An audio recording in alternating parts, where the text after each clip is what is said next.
ஒரு குழந்தை தாயோட மார்பகத்தை உறிஞ்சும் போது தாய்க்கு எப்படி தாய்ப்பால் சுரக்குதுன்னு தெரியுமா? இது முழுக்க முழுக்க ஒரு ஹார்மோன் சம்பந்தப்பட்ட விஷயம்தான். குழந்தை உறிஞ்சும் போது ஒரு நரம்பு வழியா சிக்னல் உங்க பிட்யூட்டரி சுரப்பிக்கு போகுது. இந்த சுரப்பி புரோலாக்டின் மற்றும் ஆக்சிடோசின் அப்படின்னு 2 ஹார்மோன்களை ரிலீஸ் பண்ணும். இந்த புரோலாக்டின் என்ன பண்ணும்? நம் மார்பகத்தில் இருக்கிற அல்வியோலை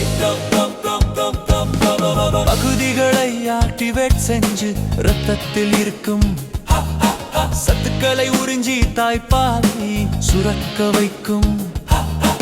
இன்னொரு பக்கம் ஆக்சிடோசின் என்ன பண்ணும்னா அந்த டக்ஸை சுத்தி இருக்க ரசைகளை சுருங்க செஞ்சு சுரந்த தாய்ப்பால் வெளியேறுவதற்கு உதவியாயிருக்கும்.